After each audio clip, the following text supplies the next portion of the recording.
ये वाला वीडियो अपना सीकेडी का। तो अब सीकेडी में क्या होता है कि जो किडनी का जो डैमेज होता है ना, पहली बात तो वो 3 मंथ्स और मोर देन 3 मंथ्स होना चाहिए कम से कम किडनी डैमेज।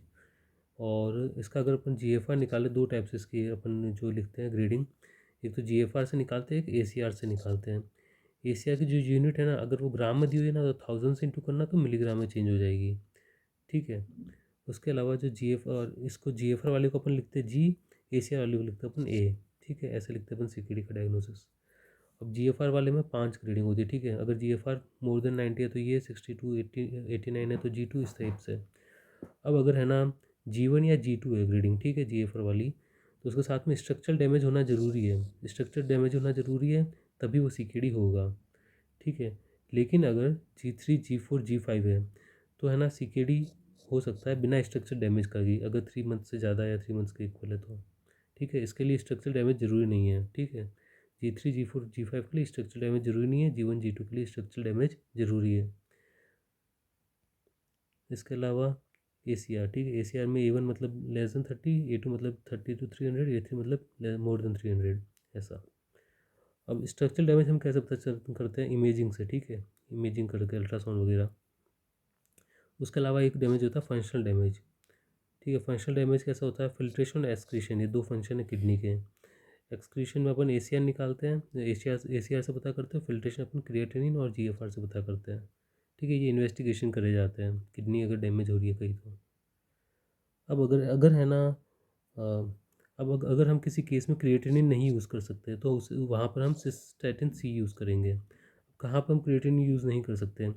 अगर बीएमआई लेस देन 18 या मोर देन 40 हो। ठीक है, जैसे उसे बोलते हैं एक्सट्रीम्स ऑफ वेट, कि वेट बहुत कम है या बहुत ज़्यादा है तो, या फिर पेशेंट प्रेग्नेंट है, या फिर बॉडी बिल्डर है, या फिर एम्पूटेड है, उसका हाथ पैर कटा हुआ कुछ, या फिर वेजिटेरियन है तो। ठीक है।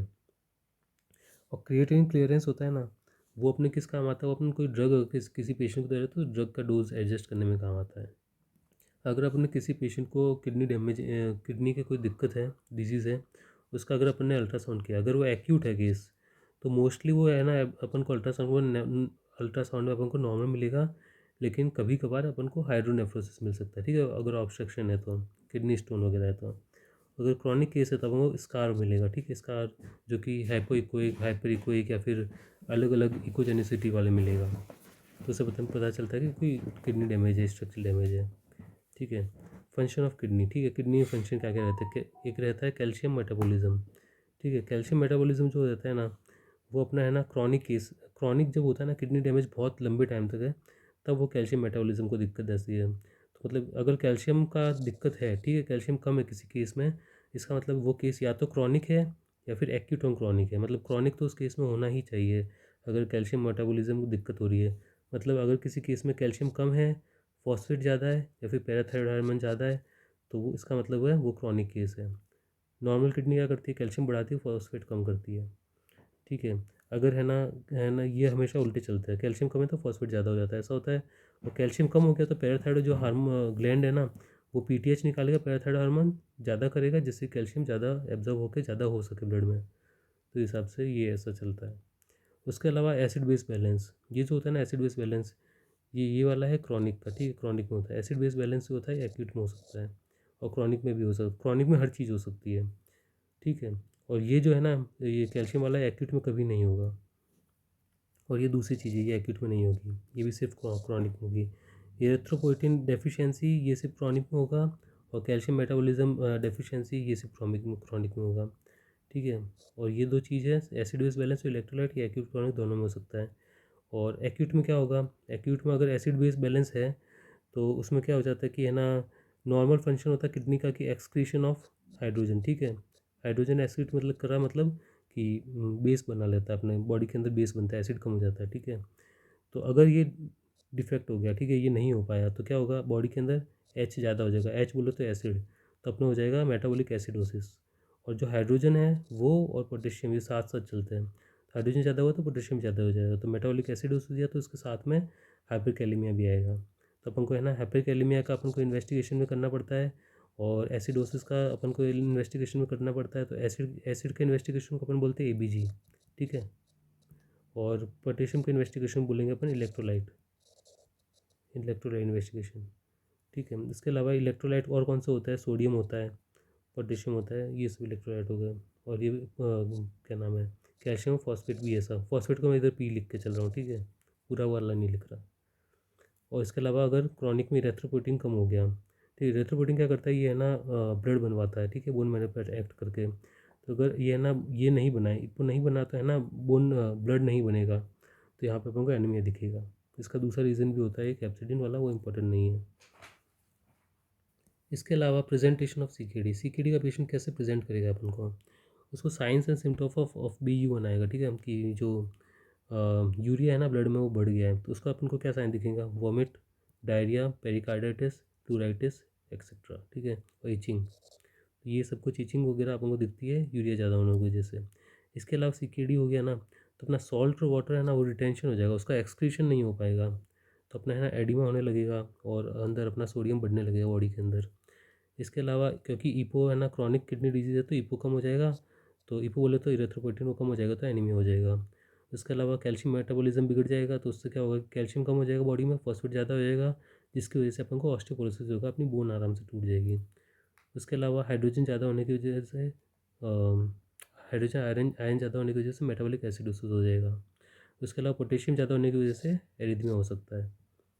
अब कुछ चीज़ें हैं ऐसी कि वो अपन देखें तो जो अजेटो कुछ है ना, अगर ये दोनों चीज़ें हैं ना, ऊपर वाली लाइन और नीचे वाली लाइन, ये सिमिलर चीज़ें होती है। अगर सिम्टम है तो ये नीचे वर्ड बोला जाता है, और अगर सिम्टम नहीं है तो ये। अगर है ना यूरेसीमिया, ठीक है, यूरिक एसिड है ब्लड में, तो उसे अपन बोलेंगे हाइपर यूरिसेमिया। और यूरिक एसिड है प्लस सिम्टम है, तो उसे अपन बोलेंगे गाउट। बिलीरुबिन ज़्यादा है ब्लड में, तो अपन बोलेंगे हाइपर बिलीरुबिन एमिया, ठीक है, अगर ब्लड में ज़्यादा है। और साथ में अगर सिम्टम है तो उसे अपन बोलेंगे जॉन्डिस। अगर यूरेमिया है, ब्लड के अंदर है ना यूरिक एसिड ज़्यादा है, ठीक है, अगर ब्लड के अंदर है ना ठीक है, नाइट्रोजन का जो कंपाउंड होता है ना वो अगर ज़्यादा है तो अजेटेमिया है, अगर साथ में सिम्टम भी है तो यूरेमिया है, ठीक है। अगर सिम्टम है तो नीचे की लाइन, और विदाउट सिम्टम है तो ये ऊपर वाली लाइन, ये वर्ड यूज़ किया जाता है। इसके अलावा ट्रीटमेंट, ठीक है, सीकेडी में ट्रीटमेंट क्या क्या रहता है। सबसे पहली चीज़, जो भी कॉज है ना सीकेडी का, सबसे पहले उसको ट्रीट करना है। उसके अलावा सेकंड, जो भी है ना किडनी के फंक्शन डैमेज हो उनको ट्रीट करना है। फंक्शन जैसे कि अगर किडनी का सबसे बढ़िया जो ड्रग है वो है नेफ्रोप्रोटेक्टर्स, जो कि है एस इनहिबिटर और आर्ब। तो इसके लिए है ना जो क्राइटेरिया रहता है वो ऐसा है कि है ना, अगर एस हम तभी यूज़ कर सकते हैं कि है ना, जब है ना पोटेशियम, मतलब कब यूज़ नहीं करना, मेनली वो याद कर लो। एस आर्ब कब कॉन्ट्रा इंडिकेटेड है, जब क्रिएटिनिन है ना मोर देन 310 हो, ठीक है, तब यूज़ नहीं करना है, कॉन्ट्रा इंडिकेटेड है। और अगर पोटेशियम मोर देन 5.5 हो तब यूज़ नहीं करना है, ये साहब, ये दो चीज़ याद कर लेते हैं। उसके अलावा अगर है ना अपन नेफ्रोप्रोटेक्टर यूज़ नहीं कर पा रहे तो अपन यूज़ करेंगे डापाग्लिफ्लोज़िन, ठीक है। तो ये क्या चीज़ है, ये है SGLT2 इनहिबिटर है। ये क्या करता है कि है ना जो किडनी का जो डैमेज है उसे स्लो कर देता है, तो ये किडनी का फंक्शन बचाने के लिए ये वाली ड्रग। उसके अलावा कैल्शियम मेटाबॉलिज्म बचाने के लिए, कैल्शियम कम हो गया बॉडी के अंदर तो अपन कैल्शियम देंगे और साथ में विटामिन डी देंगे, ताकि कैल्शियम आराम से एब्जॉर्ब हो सके। और उससे भी काम नहीं चल रहा है, बोन डैमेज हो जा रही है, तो अपन बिस्फोस्फोनेट दे सकते साथ में, ठीक है। और उससे भी अगर काम नहीं चल रहा है और पैराथायरॉयड हार्मोन बढ़ा हुआ अपना, तो अपन पैराथायरॉयड ग्लैंड है ना उसको काट के निकाल देंगे, ठीक है। इसके अलावा अगर एनीमिया हो रहा है, ठीक है, क्रॉनिक डैमेज हो रहा है, ये दोनों चीज़ क्रॉनिक के अंदर होती है। क्रॉनिक डैमेज में अगर एनीमिया हो जा रहा है तो अपन सबसे पहले आयरन देंगे, IV आयरन देंगे। और साथ में अगर G4 या फिर G5 है ना, ग्रेड 4 या ग्रेड 5 तक का एनीमिया, मतलब अच्छा खासा, मतलब G4 और G5 की किडनी डैमेज है और प्लस एनीमिया है, ठीक है, तो अपन देंगे ईपो देंगे, ईपो बोले तो एरिथ्रोपोइटिन देंगे सीधे के सीधे। अगर नॉर्मल एनीमिया तो आयरन देंगे, और अगर किडनी डैमेज ज़्यादा है और एनीमिया साथ में है तो ईपो देंगे। पोटेशियम ज़्यादा हो गया तो क्या देंगे, IV कैल्शियम ग्लूकोनेट देंगे। डायबिटिक देंगे, बीटा अगोनिस्ट देंगे, जो कि साल्बुटामोल है, ग्लूकोज इंसुलिन देंगे, पोटेशियम रेजिन देंगे, ये सब चीज़ें दे सकते हैं। उसके अलावा अगर फॉस्फेट ज़्यादा है तो फॉस्फेट रेजिन दे देंगे। इसके अलावा पोटेशियम ज़्यादा एसिडोसिस है, ठीक है, एसिडोसिस है, तो एसिडोसिस के लिए क्या देंगे, एसिड को अपन के कौन न्यूट्रलाइज करता है, बाइकार्ब करता है, तो बाइकार्ब देंगे इसको। अगर उससे सही नहीं हुआ तो अपन को है ना इंडिकेशन ये, अगर है ना बाइकार्ब देने से भी एसिडोसिस सही नहीं हुआ तो वो एसिडोसिस है ना, वो अपना है इंडिकेशन फॉर हीमोडायलिसिस, ये इंपॉर्टेंट चीज़ है, तो हीमोडायलिसिस करना पड़ेगा इस पेशेंट का। और इसके अलावा और क्या, किस पेशेंट का हीमोडायलिसिस अपन करना पड़ेगा, अगर किसी पेशेंट को पेरिकार्डाइटिस है ना, तो है ना उसका अपन को हीमोडायलिसिस करना पड़ेगा। पेरिकार्डाइटिस कब होता है? जब यूरेमिया हो और उसका सिम्टम क्या हो? पेरिकार्डाइटिस। तो उसके लिए अपन को हीमोडायलिसिस करना पड़ेगा। तो ये इंपॉर्टेंट चीज़ है दो, इधर हीमोडायलिसिस करना पड़ता है। अगर पोटेशियम ज़्यादा है, ठीक है, हाँ पोटेशियम ज़्यादा है, साथ में हाइपरटेंशन है, तो अपन को क्या करना है, क्या दवाई देनी है? डाईहाइड्रोपायरिडीन कैल्शियम चैनल ब्लॉकर देना है, अल्फा ब्लॉकर और बीटा ब्लॉकर। बीटा ब्लॉकर कौन सा वाले? जो are which are not excreted, ठीक है, नॉट एक्सक्रीट, जो कि किडनी से एक्सक्रीट ना हो, ऐसे बीटा ब्लॉकर देना है। इसके अलावा सेंट्रली एक्टिंग ड्रग देना है, ये सब देना है। और अगर वॉल्यूम ओवरलोड हो रहा है तो सॉल्ट रिस्ट्रिक्शन करना है और लूपर डायरेटिक्स देने हैं अपन को। और लिपिड की अगर लिपिड ज़्यादा हो जा रहा है तो अपन को स्टैटिन देना है, ठीक है। स्टैटिन में सबसे बेहतर क्या रहेगा? स्टैटिन में सबसे बेहतर है अटरवास्टैटिन, ठीक है। तो मतलब अपन को दिक्कतें याद रखनी, क्या क्या दिक्कत किडनी में हो सकती है, उस हिसाब से ट्रीटमेंट देना है।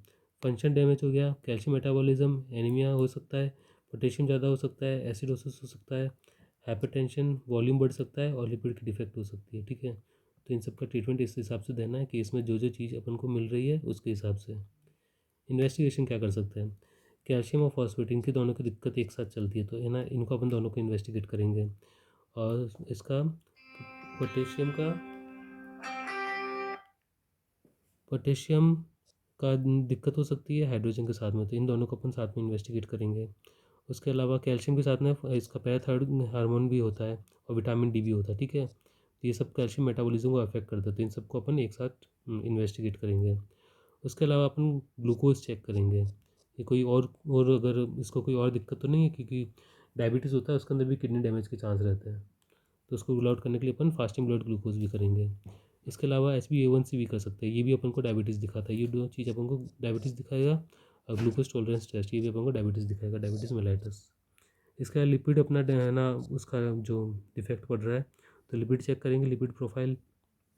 साथ में अगर एनीमिया का केस है तो आयरन, TIBC, ट्रांसफेरिन और फेरेटिन, ठीक है, ये सब कर सकते हैं एनीमिया के लिए।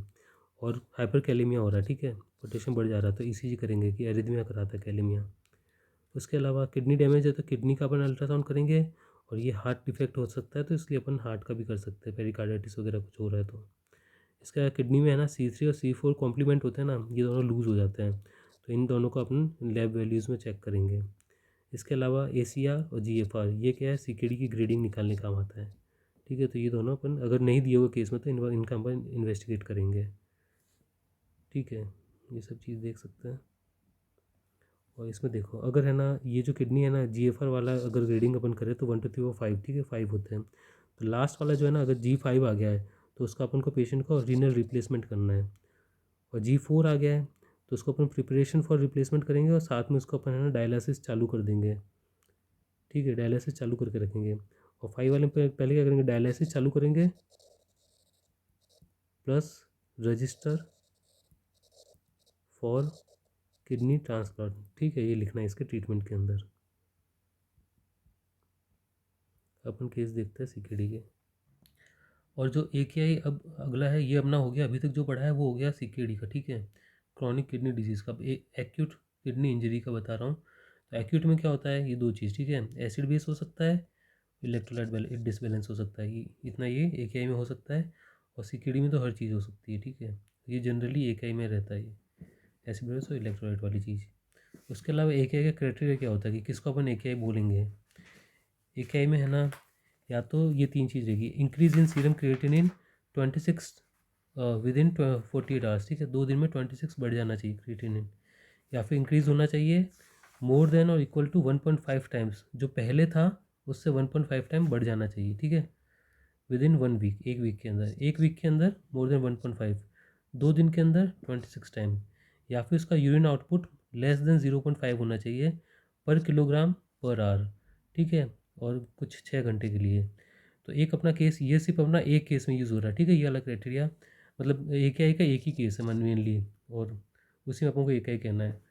तो वो है ना उस केस में क्या यूज़ हो रहा है मैं बता दे रहा हूँ। उस केस में ना क्रिएटिनिन बहुत ज़्यादा दिया हुआ है, तो बेसलाइन क्रिएटिनिन इधर क्या 2 टाइम का क्रिएटिनिन चाहिए अपन को, आज का और 2 दिन बाद का, ठीक है। तो दो है ना उस केस में एक ही दिन का दिया हुआ है, तो उसमें अपन मान के चल रहे कि बहुत ज़्यादा क्रिएटिनिन दिया हुआ है, कुछ थाउजेंड्स में दिया हुआ है, 1400 ऐसा कुछ, तो है ना इसको अपन मान के चलेंगे कि कम से कम 26 टाइम्स तो बढ़ा ही, मतलब 26 तो बढ़ा ही होगा, ठीक है। पर लीटर बढ़ा होगा, तो इतना मान के चल रहा है, या फिर 1.5 गुना बढ़ा होगा, 1.5 टाइम्स बढ़ा होगा, इतना अपन मान के चल रहे हैं, सर ने खुद ने बोला कि मान के चलना है, ठीक है। उस हिसाब से ये होगा, तो अपन को ये 2 चीज़ याद रखनी है। और उस केस में अगर है ना अपन को यूरिन आउटपुट है ना कुछ कम दिया हुआ बहुत, तो उस यूरिन आउटपुट को अपन है ना क्यों नहीं गिन रहे हैं, क्योंकि उस केस में अपन को पेशेंट का किलोग्राम नहीं दिया, उसका पेशेंट का वेट दिया होता ना, तो अपन है ना जो टोटल यूरिन दिया हुआ है वो पर किलोग्राम कितना यूरिन आ रहा है वो अपन निकाल सकते थे, लेकिन क्योंकि उसका किलोग्राम नहीं दिया हुआ तो अपन पर किलोग्राम नहीं निकाल सकते। तो इसलिए ये तीसरा वाला क्राइटेरिया यूज़ नहीं होगा, ये ऊपर वाले 2 यूज़ हो सकते हैं। तो केस अभी करेंगे, ठीक है। पहले अपन करते हैं केस नंबर 31, ठीक है। अपना नेक्स्ट केस है केस नंबर 31। इसमें अगर अपन देखें तो नोजिया दिया हुआ अपन को, वॉमिटिंग दिया हुआ, ठीक है। तो ये नोजिया वॉमिटिंग है ना, देखो या तो जीआई कॉज हो सकता है, कोई भी कॉज होगा, गॉल ब्लैडर का होगा या कोई भी जीआई कॉज होगा, या फिर यूरेमिया का कॉज है, ठीक है, यूरेमिया। तो यूरेमिया हो जाता है तो उससे अपने नोजिया वॉमिटिंग भी हो सकता है, ठीक है। और तो इन दोनों का अपन डिफरेंस करते हैं, आगे आके देखेंगे क्या क्या है इसके अंदर। और इसको नाइट टाइम यूरिनेशन होता था 4 to 5 टाइम, ये है ना डायबिटीज़ मेलिटस का अपन सोच सकते हैं, शायद डायबिटीज़ हो, ठीक है, डिफरेंशियल में रख सकते हैं। उसके अलावा और क्या दिया हुआ है, patient consider himself a sick for 6 year, 6 साल से सिक समझता है खुद को, ठीक है। तो एक क्रॉनिक केस हो गया, ये कोई ना कोई क्रॉनिक बात है इसको। आफ्टर सक्सेस, ये टॉन्सिलाइटिस के बाद का, ठीक है। तो ये टॉन्सिलाइटिस जहाँ भी दिख जाए तो इसको अपन क्या लिखेंगे, PSGN, ठीक है। सिंपल सिंपल सी बात देखें तो। उसके अलावा यूरिन टेस्ट रिवील चेंजेस, अब चेंज क्या दिखा है इसको, प्रोटीन यूरिया दिख रहा है, ठीक है। टॉन्सिलाइटिस के बाद में प्रोटीन यूरिया दिख रहा है, साथ में एडिमा दिख रहा है, ठीक है। तो सब कुछ अपन को PSGN की वजह से साइड ले जा रहा है, टॉन्सिलाइटिस की वजह से किडनी का डैमेज हो गया है, साथ में इसको हाइपरटेंशन है, ठीक है, 150 हो गया है। Patient denies disease in the GI tract, GI tract की कोई डिजीज़ नहीं है, ठीक है। तो इसमें से अपना ये GI वाला कॉज चला गया, तो अपना बचा यूरेमिक कॉज, कुछ यूरेमिया की वजह से हो रहा है, यूरेमिया किडनी की वजह से होता है, किडनी का कोई दिक्कत है, ठीक है। आगे अगर अपन देखें तो पेशेंट को और क्या हो रहा है, पेल स्किन है, पेल स्किन मतलब अपन थोड़ा एनीमिया की तरफ सोचेंगे। आगे देखते हैं अपन क्या दिया हुआ है एनीमिया के बारे में और कुछ। स्क्रैचिंग हो रहा है, तो ये यूरेमिया में अपन को स्क्रैचिंग भी हो रही है। स्वेलिंग ऑफ लेग, ये है ना अपन को किडनी डिजीज़ में आ जाता है। इसके अलावा नो रेल्स, ठीक है। तो हार्ट की कोई दिक्कत नहीं है, कि जो एडिमा आ रहा था ना, इसको जो एडिमा आ रहा है, स्वेलिंग हो रही है लोअर लेग्स की, वो 2 तरीके से मतलब या तो कोई हार्ट की दिक्कत है, ठीक है, तो या फिर किडनी की दिक्कत है। तो यहाँ पर इतना अपन को पता चल रहा है कि हार्ट की दिक्कत नहीं है। हार्ट की दिक्कत होती है तो उसको रेल्स आते हैं, ठीक है, हार्ट फेलियर होता है रेल्स होते हैं, रेल्स नहीं है तो हार्ट फेलियर नहीं है, ये एडिमा किडनी की वजह से है।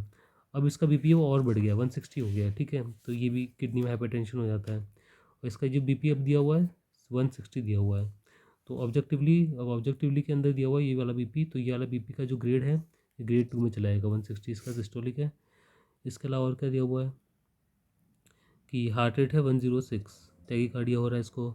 मफल टोन है, ठीक है। मफल टोन का कहाँ कहाँ होता है, या तो कोई फैट है, या फिर है ना कोई फ्लूइड है, या फिर कोई एयर है, ये 3 कॉज होते हैं मफल हार्ट टोन के। इस केस में है ना अपन देखेंगे कि किस वजह से, तो इसका अपन इसका है ना वो निकालेंगे, BMI निकालेंगे, तो इसका BMI नॉर्मल निकलेगा। इसका BMI निकालेंगे नॉर्मल निकलेगा, 20 निकल रहा है, ठीक है। BMI कैसे निकालेंगे, केजी में वेट रखेंगे और 1.76 इंटू 1.76 करेंगे तो 20 कुछ आ जाएगा, तो नॉर्मल है। तो ये है ना मफल हार्ट साउंड है ना अपना फैट की वजह से नहीं है, या तो फ्लूइड की वजह से है या फिर एयर की वजह से है। तो यहाँ पर एडिमा हो रहा है इसको, तो फ्लूइड की वजह से हो सकता है मसल ये मफल हार्ट टोन। इसके अलावा द रिदम इज़ रेगुलर, ठीक है, रेगुलर रिदम है, मतलब इसको साइनस टैकीकार्डिया हो रहा है, रेगुलर है मतलब साइनस है, और 106 है मतलब टैकीकार्डिया है इसको, ठीक है। Accentuation of the second tone about the aorta, इससे अपन को पता चल रहा है कि इसको एक क्रॉनिक इसको हाइपरटेंशन था, ठीक है। उस हाइपरटेंशन की वजह से इसको है ना शायद वो हो चुका है, लेफ्ट वेंट्रिकुलर हाइपरट्रॉफी हो गई है, इस वजह से ये अपन को सेकंड हार्ट टोन दिख रहा है ओटा के ऊपर। इसके अलावा आगे और क्या है कि soft systolic murmur in the region of apex of the heart, apex के उधर अपन को है ना कोई मर्मर दिख रहा है सॉफ्ट। इस एपेक्स वाले मर्मर को अपन क्या लिखेंगे, ये है ना ये एपेक्स पे जो है ना मर्मर दिखेगा अपन को, सॉफ्ट सिस्टोलिक मर्मर दिखेगा एपेक्स पे, वो अपना है माइट्रल स्टोनोसिस की वजह से हो रहा है, ठीक है। जो एपेक्स पे मर्मर दिख रहा है वो है माइट्रल स्टोनोसिस, और जो सेकंड हार्ट टोन अपने है ना आ रही है माइट्रल रिगर्जिटेशन की वजह से, और जो सेकंड हार्ट टोन का एसेंसुएशन हो रहा है वो हो रहा है अपना लेफ्ट वेंट्रिकुलर हाइपरट्रॉफी की वजह से, ठीक है। तो LVHS के अंदर तो ये HMOD है एक तरीके का, ठीक है। उसके बाद में ये जो है ना और जो है ना LVH में क्या होगा कि है ना ये सेकंड इंटरकोस्टल पे जो है ना अपन को टोन आ रही है ना, वो है ना not radiating to coronary carotid artery, carotid artery पर रेडिएट नहीं कर रही है वो, ठीक है। तो अपना LVH हो गया और MR हो गया। MR क्यों? क्योंकि एपेक्स पे आ रहा है systolic murmur, soft systolic murmur. LVH क्यों? क्योंकि एक्सेंचुएशन of second heart tone over the अवर्टा, ठीक है, इस वजह से। उसके अलावा और आगे अपन देखें तो इसका पंच साइन नेगेटिव है, तो इसको पाइलो नहीं है, ठीक है, पाइलोनेफ्राइटिस नहीं है। इसके अलावा ये पेल स्किन थी, अपन ने पहले पढ़ा, ठीक है। और इसका हीमोग्लोबिन कितना दिया हो? 85 दिया हो, इसका मतलब इसका हीमोग्लोबिन कम है।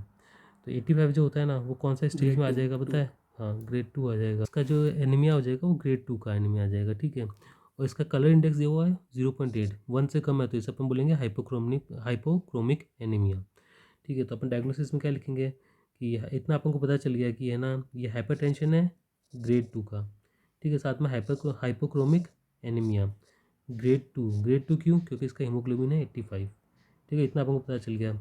LVH पता चल गया, माइट्रल रिगर्जिटेशन पता चल गया, इतना अपन को पता चल चुका है। इसके आगे देखें और क्या लिखा हुआ है कि है ना, बायोकेमिकल डैश इसका ग्लूकोज दिया हुआ है, यूरिया दिया हुआ है। यूरिया इसका थोड़ा सा ज़्यादा है, ठीक है। यूरिया है ना, जो यंग पेशेंट होते हैं ना, उनके अंदर 8.1 से कम होना चाहिए लगभग, तो इसमें है ना उससे ज़्यादा है, तो ये अपना ज़्यादा है यूरिया इसके अंदर, ठीक है। तो यूरीमिया है इसके अंदर। उसके अलावा इसका जो क्रिएटिनिन दिया हुआ है 0.559 दिया हुआ है, तो ये मिली मोल में दिया हुआ है, इसको अपन माइक्रोमोल में कन्वर्ट करेंगे, ठीक है। माइक्रोमोल कैसे कन्वर्ट करेंगे? 1000 से इंटू करेंगे तो अपना आएगा 590। तो 590 जो आया ना, तो अपना है ना अपन, तो ये क्रिएटिनिन जो आ गया ना 590, इसको अपन यूज़ करेंगे GFR निकालने के अंदर। GFR के फॉर्मूला आता है, इस क्वेश्चन में अपन को GFR नहीं दिया हुआ है। CKD की ग्रेडिंग निकालने के लिए अपन को GFR चाहिए, तो अपन GFR एग्ज़ाम में अपन ऐसा कह सकते हैं कि वी विल यूज़ क्या बोलते हैं इसको, epidemiological GFR calculator to calculate the GFR of the patient, ठीक है, ऐसा बोल देंगे। एग्ज़ाम में अपन को नहीं पता GFR क्या है, अपने पास मोबाइल भी नहीं है, तो सर को इतना बता देंगे। तो है ना, इस वजह से अपन ये क्रिएटिन अपन यूज़ करेंगे GFR निकालने के लिए। इसका जो प्रोटीन है वो कम है, ठीक है, ठीक है। इसका अब अलग से, अब इसका है ना पोटेशियम दिया हुआ है 6.2। 6.2 है ना, ये ज़्यादा है क्योंकि पोटेशियम नॉर्मल होता है 3.5 से 5, 6.2 ज़्यादा है। तो अपन पोटेशियम क्यों ज़रूरी है? क्योंकि पोटेशियम हाइपरकैलेमिया को अपन ट्रीट करने वाले हैं, तो डायग्नोसिस में अपन को लिखना है हाइपरकैलेमिया। तो इसका ट्रीटमेंट अपन को पता, अपन ने पढ़ा है वीडियो के स्टार्टिंग में, ठीक है। सीकेई ट्रीटमेंट नेफ्रोप्रोटेक्टर, हाँ। और इसके अलावा है ना, जो अगर पोटेशियम बहुत ज़्यादा है तो अपन ASR भी नहीं दे सकते, तो उसके लिए भी अपन को पोटेशियम जानना ज़रूरी है। उसके अलावा फॉस्फेट दिया हुआ 1.9। फॉस्फेट अपना ये भी है ना ज़्यादा है, ठीक है, हाइपर फॉस्फेटेमिया भी है, क्योंकि फॉस्फेट नॉर्मल होता है 1.12 से 1.45, तो 1.9 है तो ये ज़्यादा है, ठीक है।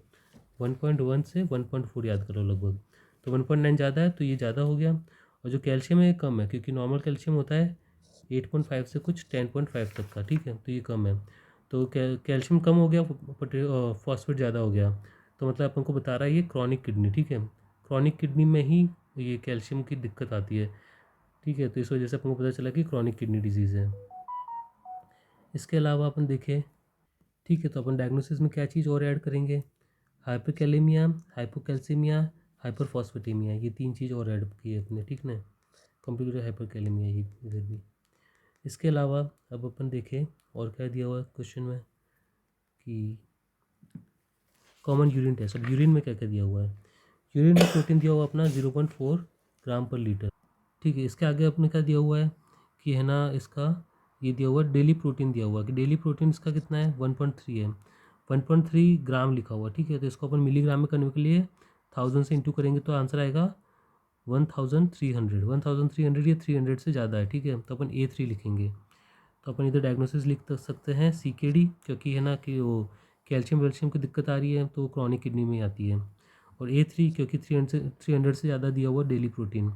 और G5 अपन एग्ज़ाम में नहीं निकाल पाएंगे क्योंकि इसके लिए अपन को मोबाइल चाहिए, ठीक है। तो उसके लिए अपन सर को बोलेंगे कि CKD एपिडेमोलॉजी कैलकुलेटर यूज़ करेंगे GFR निकालने के लिए।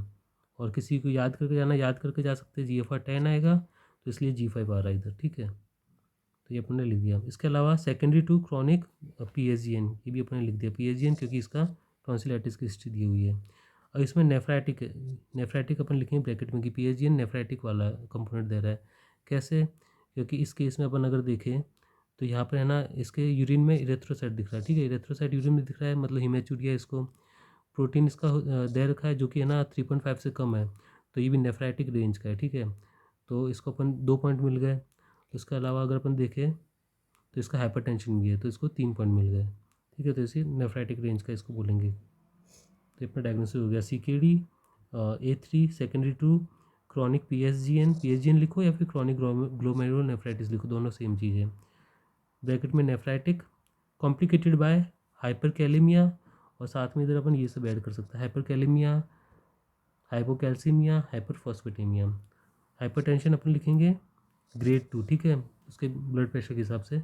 और इसका जो GFR है ना वो बहुत कम है, 30 से कम है। कितना इधर 10 आ रहा है, तो अपन अगर ये 10 है तो 10 GFR को अपन लिखते हैं, जी 10 आ गया तो इसको अपन लिखेंगे इसका G5, ठीक है। G5 वाला जो होता है ना स्टेज 3 होता है, और स्टेज 3 जो होता है जब भी होता है तो अपन वेरी हाई रिस्क लिखते हैं, तो उस हिसाब से वेरी हाई रिस्क लिखेंगे। हाइपोक्रोमिक क्योंकि इसका है ना वो कलर इंडेक्स है वो <1 है। एनीमिया ग्रेड 2, ठीक है। LVH और MR हो गया, ये अपना डायग्नोसिस पूरा। इसका अपन इन्वेस्टिगेशन में क्या करते हैं, CKD में जो जो दिक्कतें होती है वो सब अपन इन्वेस्टिगेट कर लेंगे। CKD में क्या होता है, पोटेशियम बढ़ जाता है और हाइड्रोजन बढ़ जाता है। हाइड्रोजन बढ़ना मतलब मेटाबॉलिक एसिडोसिस होता है। तो इस केस में अपन को पोटेशियम बढ़ा हुआ दिया हुआ है, ठीक है। तो अपन इसका ABG करेंगे ताकि अपन को है ना पता चले कि ABG करेंगे ताकि अपन को पता चले कि मेटाबॉलिक एसिडोसिस भी है साथ में, ऐसा, ठीक है। साथ में अपन क्या करेंगे, टोटल कैल्शियम दिया हुआ है इस केस में अपन को, कैल्शियम दिया हुआ तो टोटल कैल्शियम जो कैल्शियम और एल्बुमिन दोनों अटैच हो जाता है, जॉइंट चलते हैं अपने ब्लड स्ट्रीम के अंदर। तो है ना वो असली कैल्शियम कितना है, जो फ्री कैल्शियम कितना है वो पता करने के लिए अपन क्या करेंगे कि to correct the calcium level, ठीक है, कि असली कैल्शियम कितना होता है उसको पता करने के लिए अपन को पहले एल्बुमिन इन ब्लड पता होना चाहिए। तो इसको इन्वेस्टिगेशन में एल्बुमिन इन ब्लड लिखेंगे अपन। इसके अलावा इसका फॉस्फेट बढ़ा हुआ है, ठीक है। तो फॉस्फेट जो है ना उसको, उस फॉस्फेट और कैल्शियम को कौन रेगुलेट करता है, पैराथायरॉयड हार्मोन रेगुलेट करता है। तो अपन पैराथायरॉयड हार्मोन को इन्वेस्टिगेट करेंगे। तो जो भी दिक्कत हो रही है उन सब दिक्कतों के हिसाब से अपन इन्वेस्टिगेशन कर रहे हैं।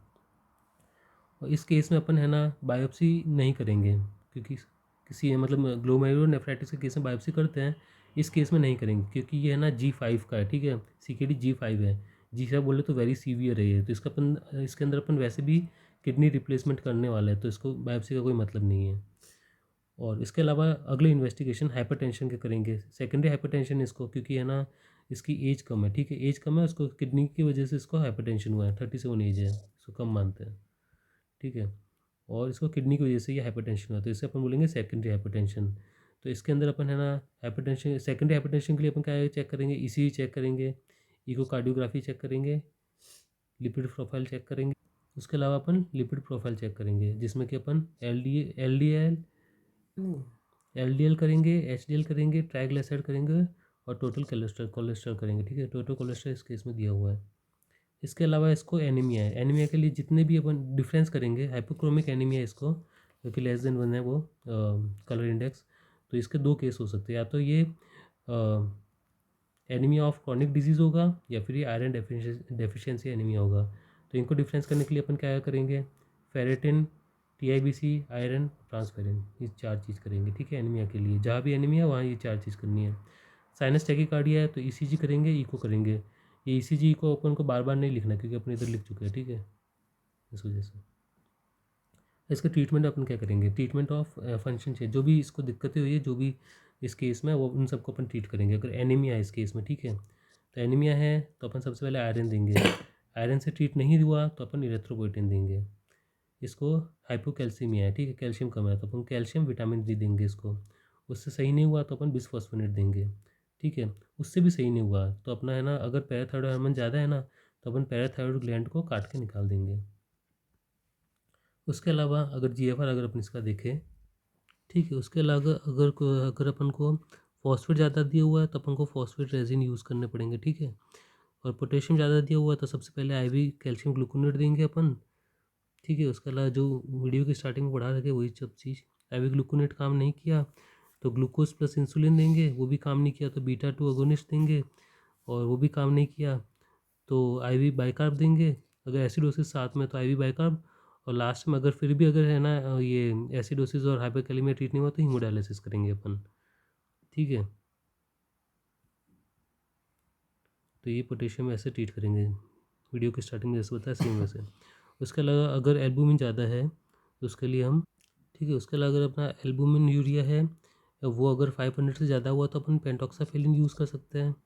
और इसके अलावा कोई और कॉम्प्लिकेशन है, अगर हाइपरकैलेमिया है तो वो अपन ट्रीट कर लेंगे, एसिडोसिस है तो उसे ट्रीट करेंगे, फॉस्फेट ज़्यादा है तो रेजिन देंगे, और हाइपरटेंशन है केस में तो उसके लिए अपन लिखेंगे कि ए साहब देंगे अपन, हाइपरटेंशन के लिए फर्स्ट चॉइस है।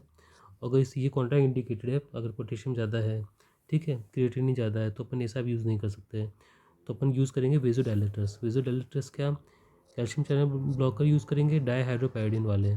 उसके अलावा अल्फ़ा ब्लॉकर यूज़ करेंगे और सेंट्रली एक्टिंग ड्रग्स यूज़ करेंगे, ठीक है।